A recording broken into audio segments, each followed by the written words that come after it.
Hi guys, welcome to Mupari Training Academy. So guys, இன்னைக்கு நம்ம coffee with ஹரிஷ்ல என்ன பார்க்க போறோம்னா நிறைய விஷயங்கள் ஜியோகிராஃபி ரிலேட்டடா தெரிஞ்சுக்க போறோம் இன்னைக்கு. So very good morning to all. First அதை சொல்லிடணும்ல, ஏன்னா நீங்க தான் போன ஏதோ ஒரு வீடியோவில் என்ன சார் குட் மார்னிங் எங்களுக்குலாம் சொல்ல மாட்டேன், அதாவது நீங்க சொல்ல மாட்டேன்றீங்க, நான் மட்டும் தான் சொல்லிட்டே இருக்கேன், கோச்சிக்கிட்டீங்க. இப்போ நாங்க சொல்றாங்க நீங்க சொல்ல ஆரம்பிச்சிட்டீங்களே அப்படின்னு சொல்லிட்டு கேட்க போறீங்க. ஸோ வெரி குட் மார்னிங், ஓகேவா? ஸோ இன்னைக்கு நம்ம ஜியோகிராஃபி ரிலேட்டடாக நிறைய விஷயம் தெரிஞ்சுக்கணும்னு ஆசைப்பட்டோம். அதுக்கு முன்னாடி காஃபி கப்போட உட்காந்துட்டு இருக்கக்கூடிய எல்லா மாணவர்களும் இன்றைய பொழுது நல்லபடியாக படிக்கணும் அப்படின்ற ஒரு ஆசையோட நான் ஆரம்பிச்சிருக்கிறேன். ஸோ நீங்களும் நல்லபடியாக படிங்க, ஓகேங்களா? ஸோ காஃபி வித் ஹரிஷ்ல போயிடலாமா? ஸோ இன்னைக்கு சின்னதாக கூட சீக்கிரமாக கூட வீடியோ முடிஞ்சிடலாம், பிகாஸ் கண்டென்ட்ஸ் குறைவு தான், ஆனால் நிறைய விஷயங்களை தெரிஞ்சுக்க போகிறோம், ஓகேவா? ஃபர்ஸ்ட் இந்தியாவில் உள்ள சில முக்கிய கடற்கரைகள், அது அமைந்துள்ள மாநிலங்கள் என்னென்ன அப்படின்னு சொல்லிட்டு நம்மளுடைய பள்ளி பாட புத்தகத்துல என்னெல்லாம் கொடுக்கப்பட்டிருக்கோ அதை தான் இன்னைக்கு நம்ம ஃபர்ஸ்ட் தெரிஞ்சுக்க போறோம். அந்த வகையில இந்தியாவில் ஃபர்ஸ்ட் பாருங்களேன், நமக்கு எல்லாருக்கும் நல்லா தெரிஞ்ச ஒரு விஷயம், அதுதான் தனுஷ்கோடி, ஓகேவா? தனுஷ்கோடி அழிஞ்சே போச்சு அப்படின்னு சொல்லுவோம்ல. ஸோ அந்த தனுஷ்கோடி ராமநாதபுரம் மாவட்டம் பக்கத்துல இருக்கும். அது அழிஞ்சே போச்சுன்னு கேள்விப்பட்டிருக்கோம். அது எங்க இருக்கு அப்படின்னு பாத்தீங்கன்னா நம்மளுடைய தமிழ்நாட்டுல தான் இருக்கு, ஓகேவா? ஸோ என்ன ஸ்பெஷல் அப்படின்னா, இந்த தனுஷ்கோடியில நீல ரத்தின கலர்ல இதனுடைய அந்த தண்ணி தெரியும். நீல ரத்தின கலர்ல இருக்கும் அந்த தண்ணி, ஓகேங்களா? ஸோ அதுதான் இதனுடைய வெரி ஸ்பெஷல். இந்த தனுஷ்கோடியினுடைய ஸ்பெஷல் என்ன இருக்குன்னா, அந்த ப்ளூ ஜெம், அந்த டைப் ஆஃப் வாட்டர் அந்த கடல்ல இருக்கும், அந்த கடற்கரையில இருக்கும் அப்படின்ற மாதிரி சொல்றாங்க.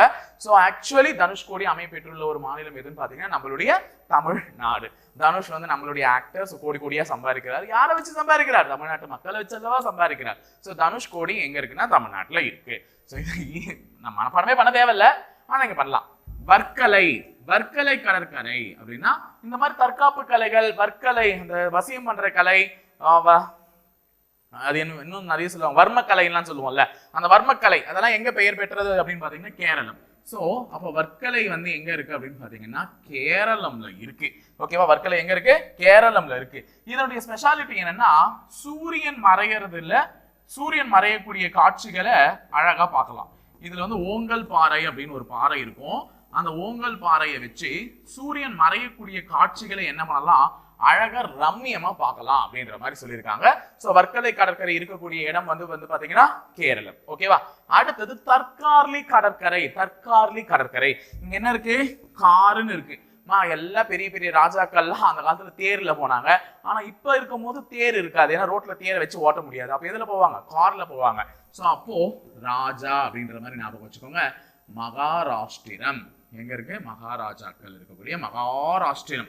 சோ மகாராஷ்டிரத்துல தான் எது இருக்குன்னு பாத்தீங்கன்னா தற்கார்லி கடற்கரை அப்படின்னு இருக்கு. இது என்ன இருக்கும்னு பாத்தீங்கன்னா பவளப்பாறைகள் அதிகமா இருக்கும். இதுல என்ன இருக்கும்? பவளப்பாறைகள் அதிகமா இருக்கும். இந்த பவளப்பாறைகள் எதுக்கு அப்படின்னு பாத்தீங்கன்னா நீர் சாகச விளையாட்டுகளை விளையாடுவதற்கு ஏதுவானதாக இருக்கும். நீர் சாகச விளையாட்டுகளை விளையாடுவதற்கு ஏதுவானதாக இருக்கும். சோ நம்ம இந்த ஸ்கேட்டிங் இதெல்லாம் பண்ணுவீங்கல்ல, டைவ் அடிப்பீங்க தண்ணியில. சோ அந்த மாதிரி அங்க இருக்கக்கூடிய பவளப்பாறைகள் நிரம்பி இருக்கு. ஏன்னா நீங்க மும்பைல படம்லாம் பார்த்திருப்பீங்க. மும்பைல பீச் ஓரத்துல என்ன கொட்டி வச்சிருப்பாங்க, கல்லா பெரிய பெரிய கல்லா இருக்கும், பவளப்பாறைகள் நல்லா இருக்கும். சோ அதுல நம்ம என்ன பண்ணலாம், அந்த நீர் சாகச விளையாட்டுகளை விளையாடுவதற்கு ஏதுவா அமைஞ்சிருக்கும், ஓகேவா? சோ அதனால மகாராஷ்டிரால தான் எது இருக்குன்னா தற்கார்லி இருக்கு. சோ பேர்லயே கார் இருக்கு. ராஜாக்கள்லாம் கார்ல போவாங்க, தேர் இல்லாததுனால அப்படின்ற மாதிரி ஞாபகம் வச்சுக்கோங்க. அடுத்தது ஹோம் கடற்கரை. இது எங்க இருக்குன்னு பாத்தீங்கன்னா கர்நாடகம்ல இருக்கு, ஓகேவா? எந்த ஒரு நாடகத்தை ஆரம்பிச்சீங்கன்னாலும் ஓம் அப்படின்ற ஒரு சவுண்டோட தான் ஆரம்பிப்பீங்க. இதுல என்னன்னா ஒரு 2 அரைவட்ட பாதைகள் இருக்குமா, 2 பாறைகள், அரைவட்ட பாறைகள். இந்த 2 பாறைகளும் சேர்ந்து ஓம்ன்ற ஒரு தலைகீழா இருக்கக்கூடிய எழுத்து, நம்ம ஹிந்தியில ஓம் இப்படிதானே போடுவோம். சோ ஹோம் அப்படின்ற ஒரு எழுத்து உருவாகிற மாதிரி இருக்குமா சமஸ்கிருதத்துல இருக்கக்கூடிய இந்த ஹோம் என்ற எழுத்து. சோ அதனாலதான் இதுக்கு பேரே என்னது, ஓம் கடற்கரை அப்படின்னு சொல்றாங்க. சோ இதுவும் இயற்கை எழில் சூழ்ந்த அழகிய ரம்மிய காட்சிகளை தரக்கூடிய ஒரு கடற்கரையா தான் அமைஞ்சிருக்கு. சோ முதல்ல பெற்ற இந்த 4 கடற்கரையும் எங்க இருக்கு அப்படின்றத படிச்சிட்டோம். ஃபர்ஸ்ட் என்னது? தனுஷ்கோடி, புரியுதா? தனுஷ்கோடி கூடிய சம்பாதிப்பார் தமிழ்நாடு. அடுத்தது என்னது? வர்க்கலை, வர்மக்கலை, இதெல்லாம் புகழ்பெற்ற இடம் கேரளம். சோ கேரளம்ல இருக்கு. அடுத்தது தற்கார்லி கடற்கரை. தற்கார்லினா காரு. அந்த காருனா மகாராஜாக்கள்லாம் கார்ல தான் போவாங்க. சோ அதனால மகாராஷ்டிரம்ல இருக்குன்னு சொன்னேன். அடுத்தது ஓம் கடற்கரை எங்க இருக்கு அப்படின்னு பாத்தீங்கன்னா கர்நாடகம்ல இருக்கு அப்படின்னு சொல்லிட்டு பார்த்துட்டோம். அடுத்த 2 கடற்கரை, ஒன்னு அகுதா. அகுதா கடற்கரை. இந்த அகுதா அப்படின்றது வந்து நிறைய பேர் ஆசைப்படுவீங்க, எங்க போகணும்னு ஆசை காலேஜ் டேஸ்ல நம்மளாம் வந்து டூர் போனோம் அப்படின்னா எல்லாரும் கோவா அங்குதான் போகணும்னு கேட்பீங்கல்ல. ஸோ கோவாக்கு தான் போகணும், அங்குதான் போகணும்னு கேட்குறீங்கல்ல. ஸோ அதுதான் இதுல என்ன ஒரு ஸ்பெஷாலிட்டினா, இதுல குன்றுகள் அமைஞ்சிருக்குமா, நிறைய குன்றுகள். அந்த குன்றுகள் வந்து கடற்கரையை ஒட்டி அமைஞ்சிருக்கக்கூடிய இந்த குன்றுகளால இது ஒரு ஸ்பெஷாலிட்டி, அந்த நீர்கள்லாம் போறது அப்படின்னு சும்மா சொல்லியிருக்காங்க. பட் நமக்கு அந்த அளவுக்கு தேவையில்லை, நமக்கு இந்த ஸ்பெஷாலிட்டிஸ் தேவையில்லை. பட் கோவா அது எங்க இருக்கு, அங்க என்ன இருக்குன்னா அகுதா கடற்கரை இருக்கு. ஸோ அகுதா கடற்கரை இருக்கக்கூடிய இந்த இடம் எங்க இருக்குன்னு பாத்தீங்கன்னா கோவா. ஸோ எல்லாருக்குமே ஆசை என்ன இருக்கும், கோவாக்கு போகணும்னு ஆசை இருக்கும். ஸோ அங்குதான் சொல்லுவீங்க, அகுதான்றது மாதிரி ஞாபகம் வச்சுக்கணும். அடுத்து மராரி கடற்கரை. ஓகேங்களா, மராரி கடற்கரை எங்க இருக்குன்னா அகைன் நம்மளுடைய ரிப்பீட்டட் ஸ்டேட்டான கேரளம். ஓகேவா. ஸோ இதுல என்னன்னா தொட்டில் போல கட்டி நடுவுல இந்த கடற்கரை இருக்குமா, தொட்டில் மாதிரி ரெண்டு விஷயத்துக்கு நடுவுல வந்து சின்னதா இந்த கடற்கரை இருக்கும், தொட்டில் மாதிரி இருக்கும்னு சொல்லியிருக்காங்க. ஸோ கேரளம்ல இருக்கு எதுன்னு பாத்தீங்கன்னா மராரி கடற்கரை. அப்போ மொத்தமா 6 கடற்கரைகளை முக்கியமா பார்த்தோம். என்னென்ன பார்த்தோம், ஓம் கடற்கரை. ஓம் எங்க இருக்கு, நாடகம் போடும் போது ஓம், ஸோ கர்நாடகம் அப்படின்ற மாதிரி ஞாபகம் வச்சுக்கிட்டீங்க. கேரளாவிலே 2 கடற்கரை பார்த்தோம், ஒன்னு வர்க்கலை கடற்கரை, இன்னொன்னு மராரி கடற்கரை. இன்னொன்னு தமிழ்நாட்டுல ஒண்ணு பார்த்தோம், தனுஷ்கோடி கடற்கரை அப்படின்னு சொல்லிட்டு. இன்னுமே வந்து சில விஷயங்கள்ல வந்து நான் 4 சொல்லிட்டேன்னா, இன்னும் அகுதா எங்க இருக்குன்னு பாத்தீங்கன்னா கோவால இருக்கு. அப்ப மகாராஷ்டிரத்துல இருக்கிறது என்னன்னு பாத்தீங்கன்னா தர்கார்லி கடற்கரை அப்படின்னு சொல்லிட்டு பார்த்துட்டோம். ஸோ ஃபர்ஸ்ட் இந்த கடற்கரை கதையை முடிச்சு விட்டுட்டோமா. அடுத்தது சில மலைவாழ் இடங்களுடைய புனைப்பெயர்கள். இதுதான் அந்த புனைப்பெயர்களை கொண்ட மலைவாழ் இடங்கள் எது அப்படின்றதான் நம்ம பார்க்க போறோம். ஸோ நல்லா தெரியும், இந்த மலைகளின் ராணி யாரு, மலைகளின் இளவரசி யாரு. ஸோ எல்லாருமே சொல்லும் போதே சொல்லுவாங்க, யாராவது எங்கன்னா போறீங்களாப்பா, தேனிலவுக்கு செல்ல போறீங்களாப்பா, ஹனிமூன் போறீங்களாப்பா, அந்த இந்த 2 இடத்துக்கு போங்க அப்படின்னு சொல்லிட்டு ஒரு ரைமிங்கா சொல்லுவாங்க. ஒன்னு யாருன்னு பாத்தீங்கன்னா ஊட்டி, இன்னொரு யாருன்னு பாத்தீங்கன்னா கொடைக்கானல். அப்போ ஊட்டி கொடைக்கானல் போயிட்டு வாங்க அப்படின்னு சொல்லுவாங்க. அப்போ ஊட்டி தான் மலைகளினுடைய ராணி. ஊட்டிக்கு போக முடியாதவங்க யார் போலாம், அட்லீஸ்ட் அவங்க பொண்ணு இளவரசி கிட்டையாவது போலாம். ஸோ மலைகளினுடைய இளவரசி யாருன்னு பாத்தீங்கன்னா கொடைக்கானல். அப்ப இது ரெண்டுமே ரொம்ப முக்கியம். ஓகேவா. அப்ப மலைகளின் ராணி என்று அழைக்கப்படுவது ஊட்டி, மலைகளின் இளவரசி என்று அழைக்கப்படுவது கொடைக்கானல். உடனே மலைகளின் பேத்தி என்று அழைக்கப்படக்கூடியது எதுன்னு வந்து நிக்காதீங்க, புரியுதா.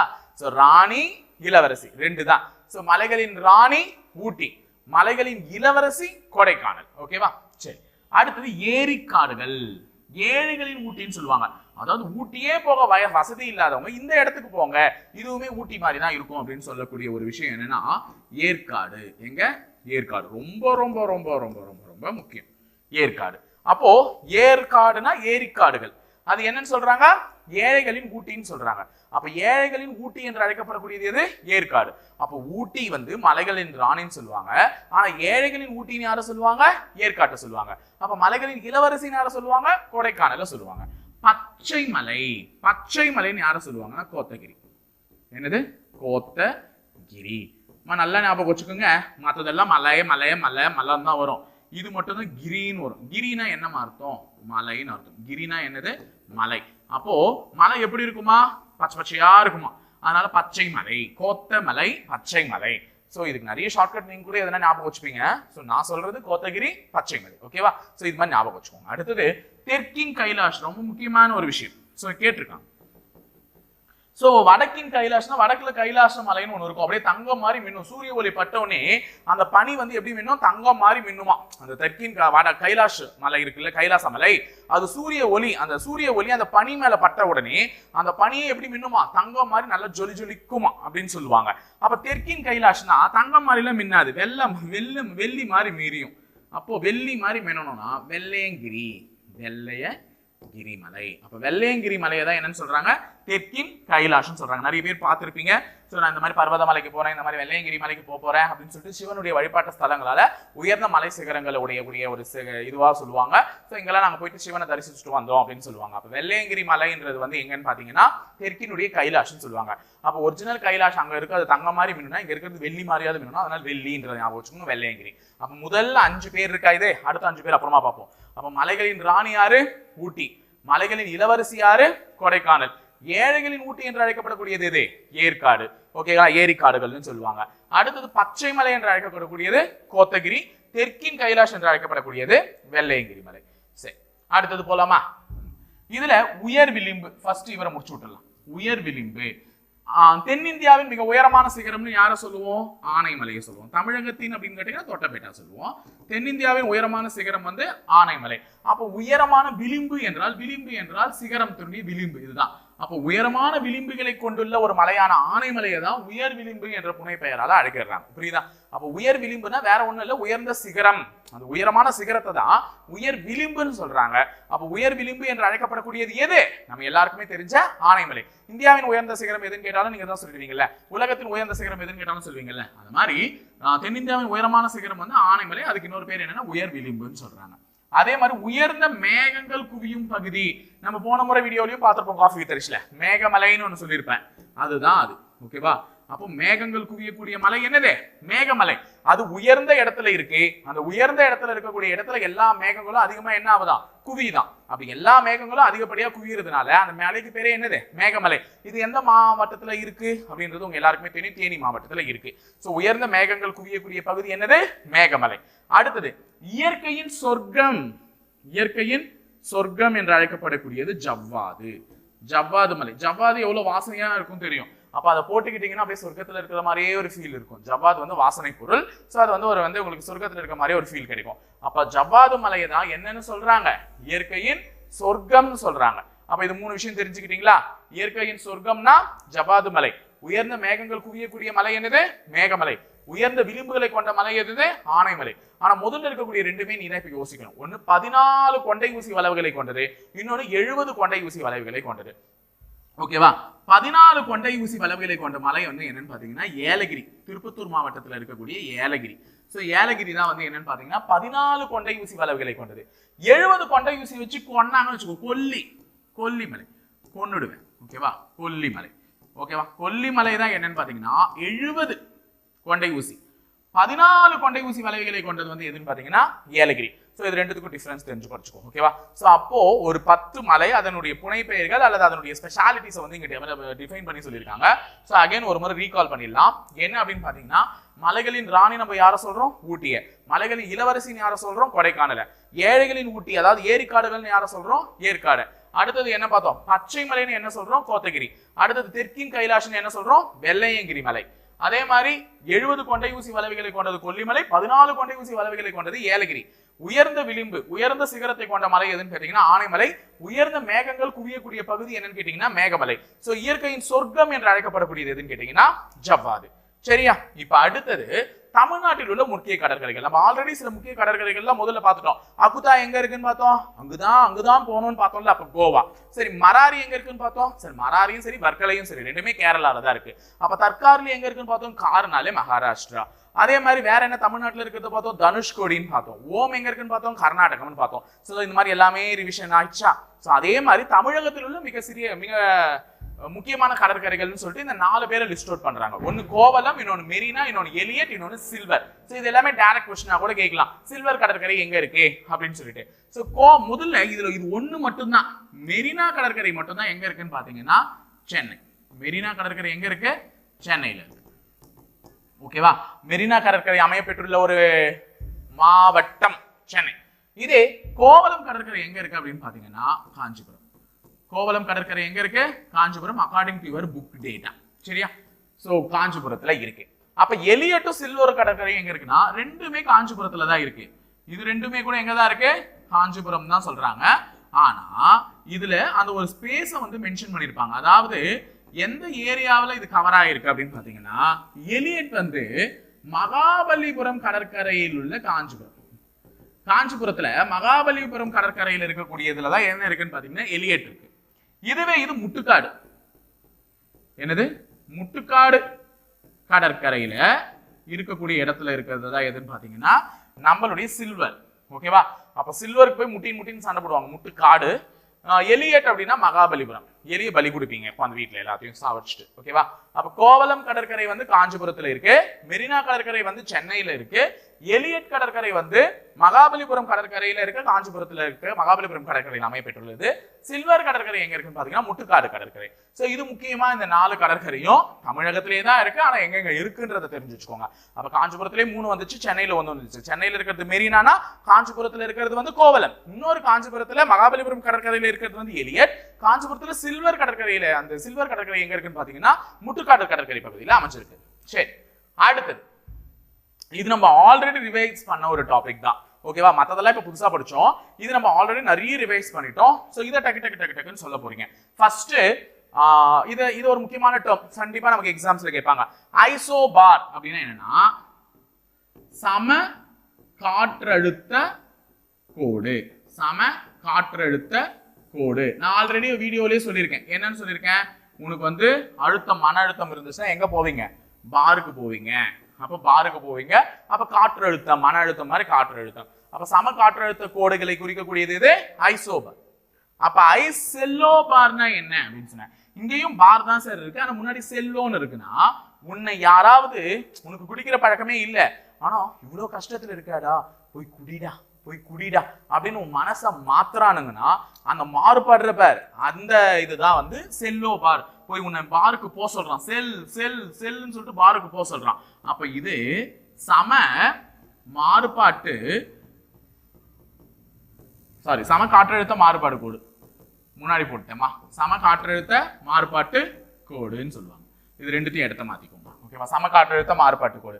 அப்ப வெறும் சம காற்றழுத்த கோடுனா ஐசோபார், சம காற்றழுத்த மாறுபாட்டு கோடுனா ஐசெல்லோபார். உனக்கு பாருக்கு போகணும்ன்ற எண்ணம்லாம் இல்ல, ஆனா இன்னொருத்த வந்து என்ன பண்றான்? போ செல் செல், நீ பாருக்கு போ, குடிச்சு கெட்டு போ அப்படின்னு உன்னை வந்து செல்ல அனுப்புறான், பாருக்கு அனுப்புறான். அப்போ உன்னை மாறுபட வைக்கிறான், ஒரு நிலையிலிருந்து இன்னொரு நிலைக்கு மாறுபட வைக்கிறான். அப்போ சம காற்றழுத்த கோடுனா ஐசோபா, சம காற்றழுத்த மாறுபாட்டு கோடுனா ஐசெல்லோபா. ஐசோதெர்ம் இது சம வெப்பநிலை கோடு, சம வெப்பக்கோடு. சம வெப்பக்கோடு நான் ஆல்ரெடி சொல்லிட்டேன். தெர்ம் அப்படின்னாலே என்னது? வெப்பம். தெர்ம் அப்படின்னாலே என்னது? வெப்பம். அப்போ அங்க தெர்ம்னு வந்திருக்குன்னா சம வெப்பக்கோடு, சம வெப்பக்கோடு. அப்ப ஐசோதெர்ம்ன்றது சம வெப்பக்கோடு, வெப்பக்கோடுகளை தான் சொல்லுவாங்க. இதுவே ஐசோகிரைம் அப்படின்னா சராசரி சம வெப்பநிலை கோடு, சராசரி சம வெப்பநிலை கோடு. இததான் வந்து என்ன சொல்லுவாங்கன்னா ஐசோகிரைம்னு சொல்லுவாங்க. நான் ஆரம்பத்திலே சொல்லியிருக்கேன், கிரைம் நடக்கக்கூடிய இடத்தை வந்து என்ன பண்ணுவாங்கன்னா ஒரு ஆண்டுக்கு சராசரியா இவ்வளவு கிரைம் நடந்திருக்கு, இந்த இவ்வளவு பேரு கொல்லப்பட்டிருக்காங்க, அல்லது இவ்வளவு கொள்ளை அடிக்கப்பட்டிருக்கு, அல்லது இவ்வளவு விஷயங்கள் குற்றங்கள் நடந்திருக்குன்னு சொல்லிட்டு சராசரியா இது பண்ணுவாங்க. கிரைம்னா குற்றங்கள் இல்ல, அப்ப சராசரியா இவ்வளவு குற்றங்கள் நடந்திருக்குன்னு சொல்லுவாங்க. அப்ப சராசரின்ற வார்த்தை வரணும். அப்ப சராசரி சம வெப்பநிலை கோடு. ஹைசோ ஹைட்ஸ் அப்படின்னா சம மழையளவு கோடு. என்னது? சம மழையளவு கோடு. ஏன்னா ஹைட்ல இருந்து தானே மழை பெய்யுது. மழை எங்க இருந்து பெய்யுது? வானத்துல இருந்து பெய்யுது. வானம் எவ்வளவு ஹைட்ல இருக்கு, அப்ப ஹைட்ல இருந்து மழை பெய்யுதுனால சம ஹைட்ஸ், ஐசோ ஹைட்ஸ்னா சம மழையளவு கோடு. புரிஞ்சுச்சா? அப்ப இது ஒண்ணு மட்டும் வச்சிருக்கேன். ஐசோகெல் இது சம சூரிய வெளிச்ச கோடு. என்னது? சம சூரிய வெளிச்ச கோடு. சொல்றதுக்கு கரெக்டா இருக்கும். ஏன்னா கெல் அப்படின்னா நான் என்னன்னு சொன்னேன், ஹெல்லுன்னு ஞாபகம் வச்சுக்கோங்க.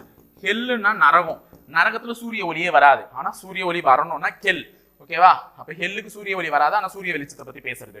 அப்ப ஹைசோ கெல்லுனா சம சூரிய வெளிச்ச கோடு.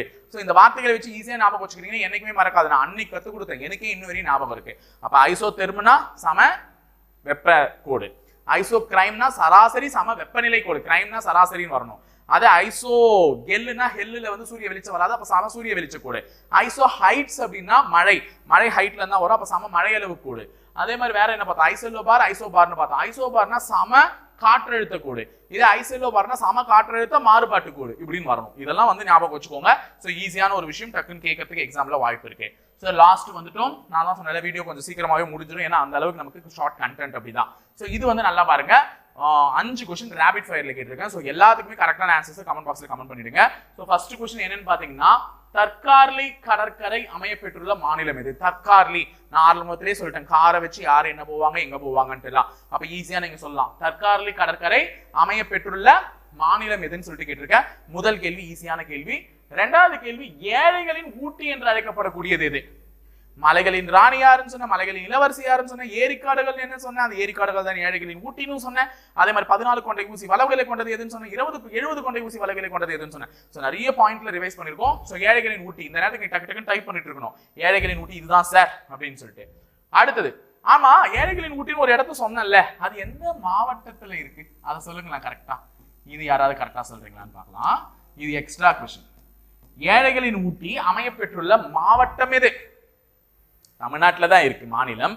நான் கேட்கறது மாவட்டம். எந்த மாவட்டத்தில் இருக்குன்னு கேட்கிறேன். அடுத்தது, உயர்ந்த மேகங்கள் குவியக்கூடிய பகுதியை எவ்வாறு அழைப்பர்? ஓகேவா, நம்ம பார்த்தோம்ல, உயர்ந்த மேகங்கள் குவியக்கூடிய பகுதியை வந்து இந்த மலைன்னு சொல்லுவாங்க, அந்த மலை தேனியில இருக்குன்னு சொல்லுவாங்க அப்படின்லாம் பார்த்தோம்ல.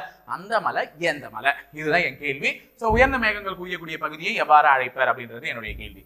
அடுத்தது, எலியட் கடற்கரை அமைந்துள்ள மாவட்டம் எதுன்னு சொல்லிட்டு கேட்கிறாங்க. எலியட் கடற்கரை, நம்ம சில்வர் கடற்கரையும் பார்த்தோம், எலியட்டும் பார்த்தோம். அப்போ நமக்கு எலியட் கடற்கரை கேட்கிறாங்க.